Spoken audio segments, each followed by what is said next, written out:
Instituto de Estudios Internacionales de la Universidad de Chile, especialista en populismos, en extremas derechas, en política latinoamericana. O sea, está parado en la bifurcación perfecta esta mañana Gilberto Aranda. Bienvenido, Gilberto. Hola, muy buenos días, qué gusto estar con ustedes. Sí, bueno, quería partir dándole un poco de continuidad a mi comentario, que más que decir cosas tenía la intención de hacerse preguntas, Gilberto, para quizás empezar a contestarlas contigo. Es bien fácil hacer en rasgar vestiduras frente a alguien como Milei, ¿no? Pero hay que tratar de explicar cómo se llega a este punto. Quizás la primera pregunta es imposible de contestar, pero tiremos algunas líneas. ¿Qué puede hacer la democracia para defenderse de este tipo de circunstancias? Digo, previamente. Bueno, desde luego que estamos hablando de una ultraderecha que es distinta a otra, ¿no? Es bien importante decir eso porque a veces se mete también a todas en el mismo saco y esta es una ultraderecha que llega al poder a través de la urna y que se somete al escrutinio, aun cuando deja la sombra de duda instalada con los reclamos de fraude antes de ocurridas las elecciones. Esto ya es como un guión, ¿no? Y bueno, desde luego decirte que bueno, la democracia, para de alguna manera salvarse a sí misma, lo que tiene que hacer es tener dosis calculadas de populismo, porque el populismo no lo inventó Milei. La verdad es que hay un movimiento partido eje, que es el partido peronista, que nació también con una sorpresa electoral el 46, previo golpe de Estado del 43, y donde en los últimos 20 años ha tenido a una administración que ha agotado a los electorados. Es decir, acá la verdad es que ganó la rabia, el hartazgo, el electorado finalmente se deslindó por lo que es la posición más extrema, opuesta a lo que había, la más extrema, es decir, escogió aquello que fuera de signo completamente contrario, Mm. nada de gradualismo, nada de posiciones intermedias, no, quiso exactamente lo contrario. Y desde luego decir que, bueno, las últimas semanas vimos un justicialismo que recurrió al plan platita, también hay que decirlo porque a veces se piensa en algunos medios, no este por supuesto, que el miedo es solamente la bandera de las derechas, pero la verdad es que yo vi harto de miedo en el último debate. Mm. Y finalmente eso no funcionó. Realmente en dicho en chileno antiguo, quizás, el electorado argentino está bien cabreado y escogió realmente la posición más extrema al otro lado de lo que había visto. Sí, bueno, la tarea empieza ahora para el presidente. Uno está súper acostumbrado, Gilberto, a que en sus discursos luego de ganar los presidentes electos bajen las expectativas, ¿no? Y en realidad Milei bajó el tono, pero no bajó las expectativas. O sea, habló de que aquí nacía una nueva Argentina, de que esta no era tiempo para tibiezas, que iba a implementar las políticas desde el principio. Pero al final no se sabe cuánto ni qué, porque primero, como ocurrió en el caso de Casa en Chile, Milei abjuró de muchas de las cosas que había dicho en la primera vuelta en la segunda. Y en segundo lugar, digo yo, probablemente tiene que ver con esta idea bueno, si ya está todo perdido, apostemos por una cosa nueva, que no sé si te has fijado como a la hora del análisis de discurso que los argentinos hablan de que ellos quieren un cambio, pero dicen cambio y le ponen punto final, como que no tienen muy claro de qué índole es el cambio, de qué naturaleza es el cambio. Bueno, cómo ves a ese Milei en un país donde ya sabemos de antemano que va a tener fuerzas muy poderosas en contra? Para empezar, Bueno, la mayoría parlamentaria, ¿no? sí, a ver, yo en general coincido contigo respecto a que no bajó para nada la expectativa. Mm. Dice que Argentina puede volver a ser una potencia mundial. Después en algún momento matizó en 35 años. Junto con aquello, claro, yo como te decía, pienso que ha ganado la furia, la rabia, el hartazgo, el malestar. Y por lo tanto, lo que quieren es algo distinto. No están viendo con tanto detalle qué tipo de cambio, pero quieren algo distinto. Ahora, Milei nos da algunas pistas. Mira, así como las nuevas izquierdas son adámicas en el sentido de todo se inicia con ellas mismas y nada había antes atrás, son adánicas en ese sentido. Estas derechas, estas nuevas derechas radicales ultra, son arcadianas, es decir, dibujan una Arcadia feliz, ese pueblo pastoril metafórico. Ujú. Y nos da pista, Milei, que él piensa que la mejor Argentina es la de 1852, 1853 con Juan Alberdi, y hasta 1916, cuando llegaron los partidos tradicionales, históricos al poder, que es la Unión Cívica Radical. Es decir, ese periodo de hiperliberalismo para Milei, la Arcadia feliz, es lo que quiere hacer con sus premisas de gobierno limitado, propiedad privada y libre comercio. Esas son sus tres premisas y es el tipo de cambio que va a ofrecer. Pero la tiene muy difícil, a pesar de que ahora el desafío es cómo articular una mayoría parlamentaria. Es la tercera bancada, muy noble, recién entrando, pero hay que recordar que ya llegó a un acuerdo que podría ser electoral o de más largo plazo con el PRO de Juntos por el Cambio, que podría implosionar, por supuesto, de Claro, Macri. sí, mi punto es, Gilberto, corrígeme tú si estoy siendo demasiado pesimista para efecto de las expectativas de Milei, pero que yo no veo viable desmontar el Banco Central, que no veo viable eliminar los subsidios, que no veo, digo, Ah, conociendo las sí, correlaciones de poder de la Argentina, ni siquiera estoy opinando, dando juicios de valores sí, sí, sobre sí. eso, ¿no? Y eso está en el corazón de, bueno, no veo Se viable. suponía que la cultura política argentina era pro ciertas, ¿cómo decirlo? Ciertas prestaciones por parte del Estado, ¿no? Eso era lo que entendíamos por Sí. cultura política argentina y es lo que fue derrotado. Probablemente sin un análisis, como tú dices, tan profundo. Tampoco hay que pensar en esto que el electorado no entiende nada, ¿no? Yo creo que entiende, pero por supuesto no hace el análisis detallado de algunos analistas, que nos equivocamos, además, en más de una ocasión, y quieren un cambio, y por cierto que ese cambio es probar algo completamente novedoso, porque ellos ya probaron a Macri, ¿ah? Ellos ya probaron a Macri. Y Macri fue de un gradualismo donde no se desmontaron ni muchos programas sociales ni muchos subsidios. Probablemente yo tengo la impresión de que ahora se va a apostar por eliminar alguno de esos. El Ujú. Banco Central, que es una idea que sostenía un ex economista, Álvaro Bardón, en Chile, eliminar el Banco Central, pero que ni siquiera la época de neoliberalismo rasante bajo la dictadura en Chile se implementó, ¿no? Lo que se hizo fue autonomizar el Banco Central, que tengo que decir que en general ha dado bastante buen resultado. Bueno, él, con su opuesta radical de raíz, lo que dice es eliminarlo y yo lo veo como muy complejo. Dolarizar la economía, que no solamente lo hizo Zimbabue, como dijo como dijo en algún Mm. momento Massa, sino que también Ecuador, también lo veo muy complejo. No impracticado, porque sí ha sido practicado, pero muy complejo, para el tamaño y tipo de economía que la... Así que este plan va a tener que ser negociado y, por supuesto, es la tercera bancada, muy lejos de la mayoría, pero ahora vamos a ver qué pasa con Juntos por el Cambio, por el PRO. Implosiona, se van los radicales que estaban ahí, la coalición cívica se va, la coalición cívica se va, pero lo que es el PRO, la centro derecha tradicional, prestará votos, tiene mayoría, tiene un número muy importante de gobernadores y tiene los votos para acercarse a la mayoría simple en el Congreso. Ujú. Así que vamos a ver, desde luego estamos hablando de un político que sabe salir con motosierra, pero no sabemos cómo es negociando. Eso también es una novedad. La verdad es que la Bullrich y Macri fueron muy generosos porque ofrecieron lo que sabemos, su voto en forma bastante, su respaldo en forma casi gratuita. Vamos a ver ahora.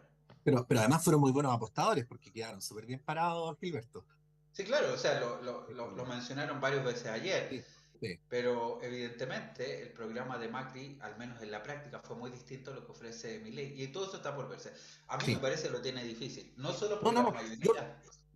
yo lo menciono nomás, Gilberto, porque, y recordar que estamos conversando con el profesor Gilberto Aranda, porque el programa de Macri en el papel y en el punto de partida era mucho más audaz que como terminó siendo, ¿no? Entonces, uno debería deducir o se rindió o no estaban dadas las condiciones. Eh, quiero decir, estoy pensando en cosas bien sencillas, ¿eh? El poder de los sindicatos, la capacidad de presión que Sí. que tienen las organizaciones sobre los caudillos locales. O sea, lo que quiero decir es lo siguiente, imagina un escenario bien concreto, Gilberto, de disminución del subsidio X, ¿no? Que a mí no me cabe duda que van a presionar a los diputados y a los senadores desde las zonas que representan para que voten en contra de la eliminación de ese subsidio, ¿no? O sea, estoy pensando esas dinámicas que son muy propias de la política argentina, que tú sabes bien que cuando un sector organizado de la sociedad argentina se hastía, le copan toda la avenida de Mayo al presidente de turno, po. Sí. O Sí. sea, yo eso por supuesto que veo que es un escenario muy posible. Mm, El control de los sindicatos lo sigue reteniendo el justicialismo mm, y de muchas asociaciones de la sociedad civil también. Y mira, estos son los efectos mariposa como puse por ahí, ¿no? Porque lo que teníamos antes era que si ganaba Massa podía haber un ajuste de cuenta con el kirchnerismo. ujú, Y mira, lo que pienso ahora es que el kirchnerismo, probablemente sin Cristina necesariamente, sino que con Kicillof, el gobernador de la provincia de Buenos Aires, se puede reorganizar y desde ahí empezar a plantear una oposición.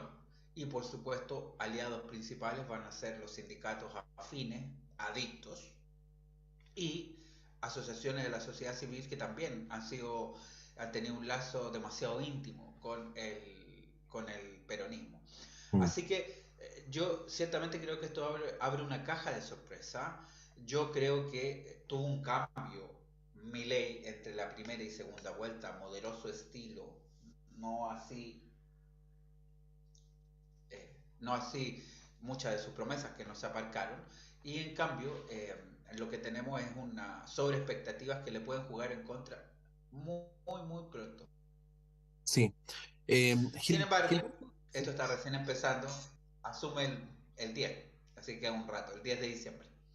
Sí, precisar que lo que estamos haciendo con análisis, ¿ah? No es para nada una expresión de intenciones, porque para eso hay otros espacios y otros actores. En Argentina gobernar, bueno, en todos los países es difícil, pero en Argentina qué duda cabe. Gilberto, te quería preguntar por la extrema derecha. Fíjate tú que a propósito de que se están cumpliendo 100 años del auge del fascismo, se hacen muchos paralelos. Es cierto que la historia se repite, pero no se repite calcada. Cuando hablamos del fascismo, tú que has estudiado bien el término, concepto tan manoseado, tan mal usado a veces, hace 100 años atrás y luego el nazismo en Alemania, estamos hablando de un proceso de ascenso que duró por lo menos 20 años, ¿no? Y en su dinámica contemporánea, efectivamente hay un auge de las extremas derechas, pero también hay que reconocer que ocurre que en muchos lugares, no sabría si es una tendencia, pero simplemente menciono que en muchos lugares las extremas derechas o las derechas populistas alcanzan a estar un periodo en el gobierno y salen, ¿no? Trump, Bolsonaro, en fin. Entonces, eh, anoche, yo sé que es medio temerario, pero tú que eres especialista en el tema nos puedes dar más luces. Había desde quienes hablaban de que este era un punto de inflexión para un auge de las derechas de este tipo en el continente, hasta los que decían incluso no deseando que alguien como Kass llegara a la presidencia en Chile, que era lo mejor que podía pasar, porque cuando la extrema derecha llegaba al gobierno demostraba que su proyecto era inviable, ¿no? Bueno, ¿cuál es tu análisis a este respecto? Bueno, estamos cumpliendo 101 años, como dices, de la marcha sobre Roma. Mm. Tal vez tendríamos que retroceder un poquito más para pensar Sí, obvio. en el Primera nazismo. Guerra Mundial y antes, sí. Mm. Ujú. Pero si pensamos solo en la marcha sobre Roma, nos da cuenta de un golpe de Estado, que también fue la metodología original de Hitler, Ujú. otro esquema dentro del fascismo, que la hace muy distinta a estas ultraderechas. O sea, son parte de del universo, del pluriverso de las ultraderechas, pero muy distintas. Desde luego, el capitalismo nacional, con visos de Estado, pero sobre todo de burguesía nacional, era lo que mandaba en el fascismo, y acá estamos hablando de neoliberalismo y transnacionalización financiera del capital. Así que Mm. son bastante distintas, tanto en su fondo como en su forma de llegar al poder. Dos, decirte que sí puede ser esto marcar un punto de inflexión. Yo no sé si una contraola, no sé si esto alcanza para una contraola, creo que más bien reafirma esta marea que la gente está votando después de la pandemia por las oposiciones. Yo diría eso, por las oposiciones. Déjame dar un Y, dato sin querer interrumpir el hilo, pero no, por paréntesis y te favor. devuelvo la palabra. Estaba mirando ayer una estadística que de las últimas 21 elecciones en América Latina, en 18 ganó la oposición. Entonces, si uno tratara de tomar distancia, parecería que ese dato es más consistente que la variable derecha-izquierda, ¿no?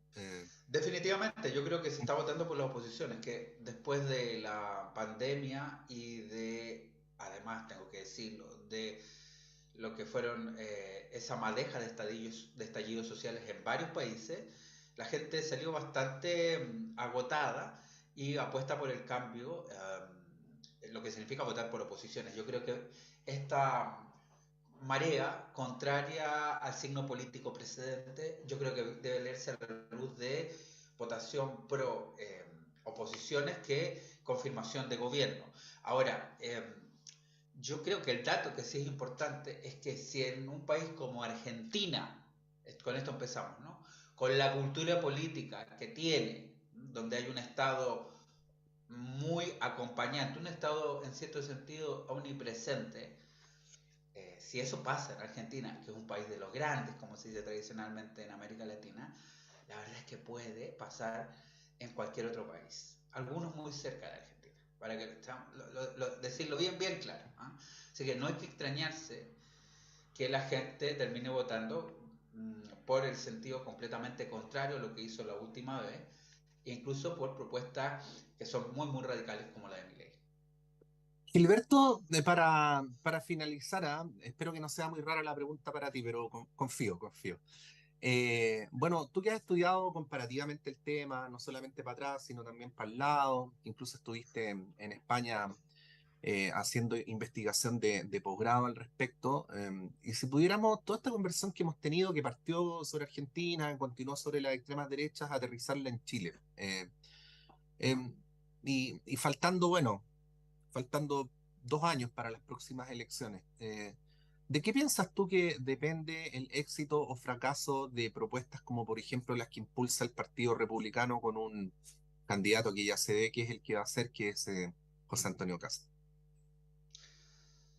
A ver, entonces concretamente es cómo piensas que se puede desempeñar esta contienda con José Antonio No, Caz ¿de, como... de, de, de qué fenómenos sociales y políticos depende que un proyecto como el que encarna Kast, si lo consideramos un símil de Milei y de otros, ¿no? Pueda tener éxito o no de aquí a 2 diciembre más, o a Yo 3, quiero ser ¿no? bien claro, hay responsabilidad también de los gobiernos de turno, ¿no? ¿Ya? Eh, y desde luego, en ese sentido, el encumbramiento de Milei en Argentina también responde al fracaso del proyecto kirchnerista en lo inmediato. No voy a decir el de hace 20 años exactamente, porque yo reconozco que un político como Kirchner, Néstor Kirchner, en un momento de desconcierto, pues enhebró bien las distintas hilos para lograr la restabilización argentina. Pero la última parte, particularmente el segundo gobierno de Cristina y el gobierno de Alberto Fernández, pues definitivamente mucha decepción para una gran parte de argentinos. Lo mismo en proyectos políticos o en sociedades que están siendo ¿cómo decirlo? Pueden ser coqueteadas por proyectos políticos del tipo del Partido Republicano. Tiene que ver también con administraciones que terminan no cumpliendo todas las expectativas, decepcionando en algunos casos. Tiene que ver también con con una vigencia, un crecimiento de este tipo de ofertas radicales, que ya no es solo Chile, sino que, tal como lo dijiste, es mundial, ¿no? Europeos, de Estados Unidos y por cierto de América Latina. Tiene que ver con el hartazgo y el agotamiento post pandemia COVID-19, es decir, de alguna manera se articulan varios elementos eh, para potenciar este tipo de proyectos. Por cierto, eso diciéndolo teniendo muy claro que probablemente este tipo de proyectos entienden alguna de las demandas eh, contingentes de la gente en términos de seguridad, en términos de economía. Pareciera ser que ciertos populismos de derechas lo entienden mejor que otros partidos políticos, alguna de esas demandas. No digo que todo el mundo piensa lo mismo, pero hay que reconocer que hay una parte de la sociedad que está demandando aquello y es más sensible estas derechas radicales y populistas a ese tipo de demanda. Así que, en definitiva, teniendo presente que en Argentina el peronismo no es izquierda, yo lo digo en todas partes, sino que es un aglomerado bastante amplio de opciones políticas. La verdad es que después de 80 años y 20 años de kirchnerismo, esto le ha pasado a la cuenta. Y si pasó en Argentina, yo veo que puede ser posible en países como Chile. Incluso puede pasar algo que ocurrió hace algún tiempo atrás en un país como Francia, donde al final los electorados decidieron en la vuelta final por proyectos más bien conservadores, uno populista derecha y una derecha más tradicional. Eso incluso puede pasar en algún país austral del mundo, por decirlo de alguna manera. Gilberto Aranda, profesor del Instituto de Estudios Internacionales de nuestra Universidad de Chile. Muchas gracias por esta conversación, como siempre. Que Muchas tengas una gracias, buena semana. Patricio. Igual para ti. Bueno, muy buenos días. Gracias. Son las 8:32, vamos a ir un breve alto y a la vuelta el panel de conversación. Vamos a seguir hablando sobre este tema, pero también sobre muchos otros que son importantes para nuestro devenir común. Vamos y volvemos.